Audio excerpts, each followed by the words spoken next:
it going? Is it good? How are you? Good. Hi, it's Terry Quinn from Quinn's Goldsmith.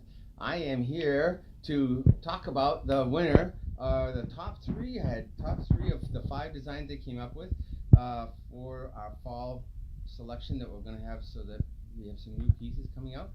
So it's pretty interesting the way it worked out. Is these were all the votes. Look at this. There are a lot of votes, over 100 votes for 2 of them, but 2 others were so close that one had 78 and the other one had 80, so we're only talking 2 different ones. So I'm not going to make 3, I'm going to make 4. Number 2 did not win, but it was a crappy drawing. I didn't do a good job, so it's okay, I don't feel hurt. So number 2 didn't get very many votes, so we're going to make number 1, 3, 4, and 5. Now, 1 was in the lead from the very beginning, so I decided I was going to make it before this video, and I did. So I wanted to show you a little bit about what I had to do and what it looks like, and you can give me your feedback. Tell me if you like it. I'm going to make earrings to match if you like it, so please tell me if you like it. Alright, so what I did was, number 1 was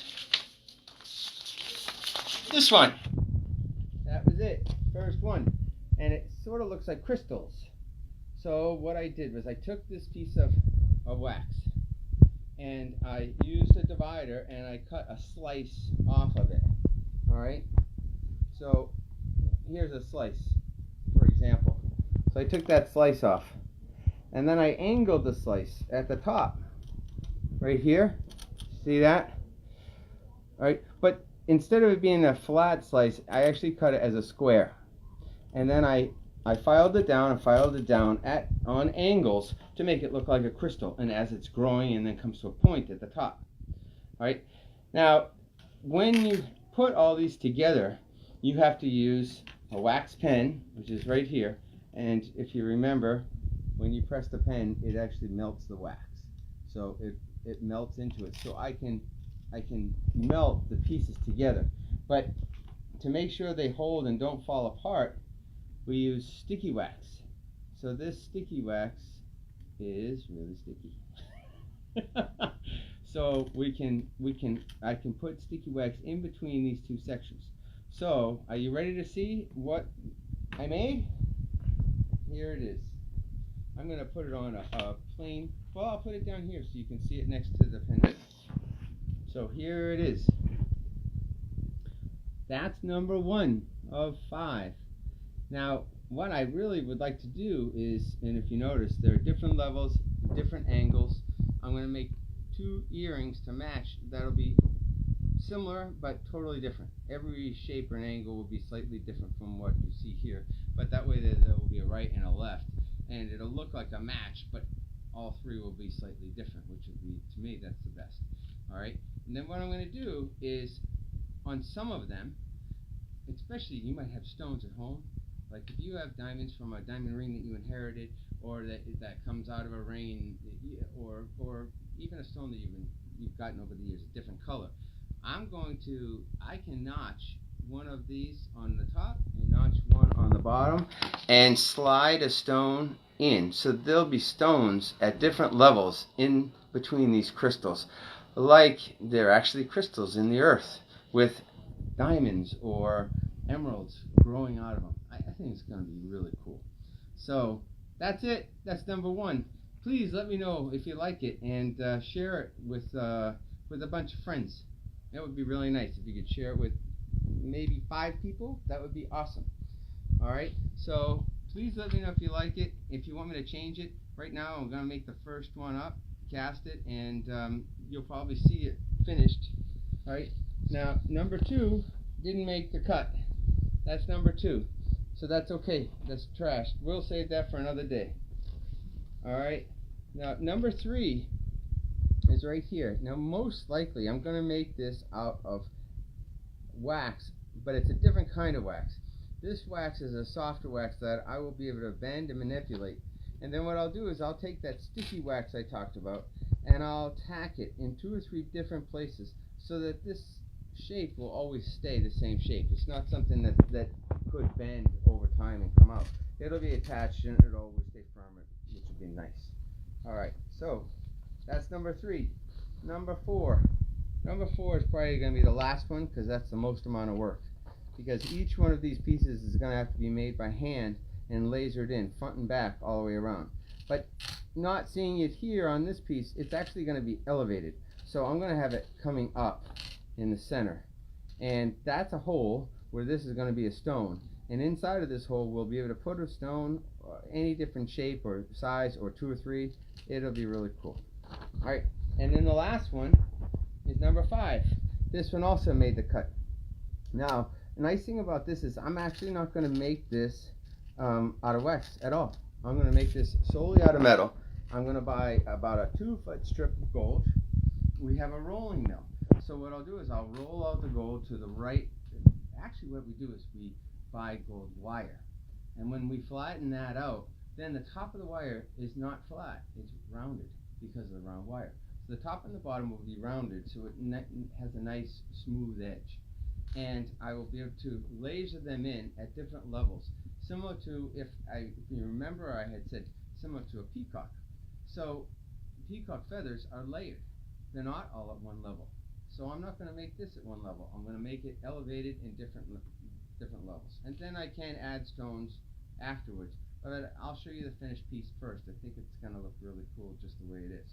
So some of the things that we had to do, I had to do to make this piece, besides using the wax and the sticky wax, to keep the edges inside really, really clean, it takes certain tools. And so they don't make those tools, or they didn't used to make those tools. So 20 years ago, I made my own tools. So all these tools, what I did was I went to Home Depot. Hey, there's a plug, Home Depot. I bought a dowel. I bought about a 8mm dowel, maybe 10mm dowel. And I brought it home and I cut each one about the length of a pen and drilled a hole in the end. And then the metal that's on here, if you look, every tip is different. Alright, this tip is nice because I can hook it in to tight areas. This is like a knife. I have a large knife and I have a small knife. I also have this rounded spoon edge. So every one is different. There's a whole bunch.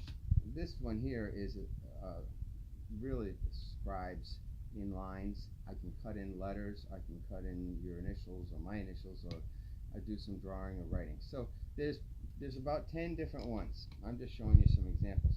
But the metal that I used was bicycle spokes. I went to a bike shop in Woodbridge and I asked him if I could have some used bicycle spokes that you take off your bike. And he graciously gave me a handful of used ones that probably were going to go in the trash. He just gave them to me. So I took them home. I cut them down to about the size of about 2 inches, and I hammered the end of each piece. And then using my diamond wheel, I rounded them and shaped them to whatever shape that I wanted, that I thought would best fit.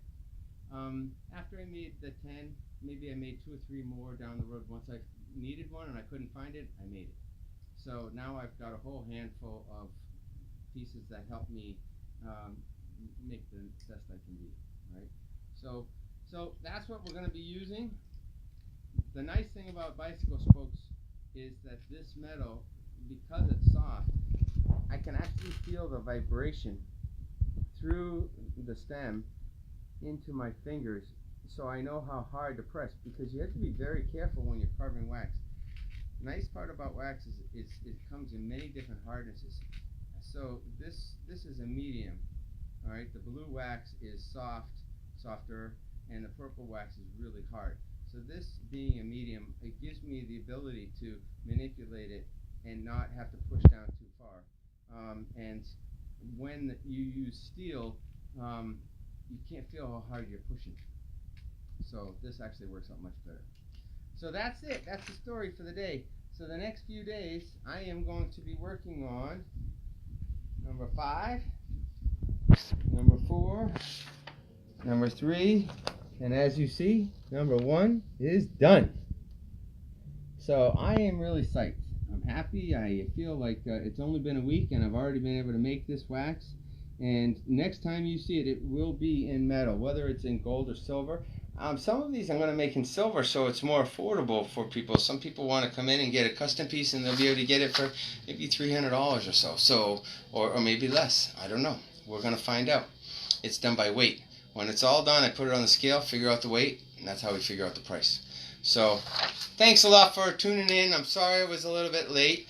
We were getting ready for our estate sale, and here's a couple pieces, for example, that I was working on right before you got here. Look at this stained glass. This is stained glass from Greece. That's just absolutely incredible. But look at that. So, I'm just trying to get everything ready for the show, and these are the only 3 that I've got so far. But those look beautiful.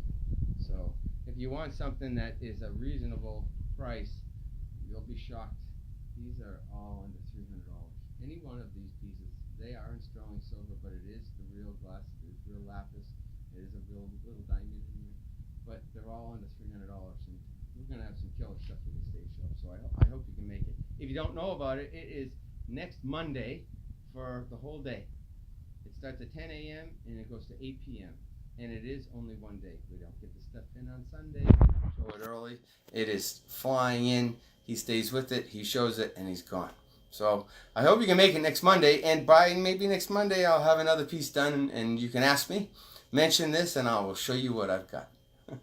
Thanks. It's Terry Quinn again, Quinn's Goldsmith. Thanks for tuning in. I look forward to talking to you again soon. Bye-bye.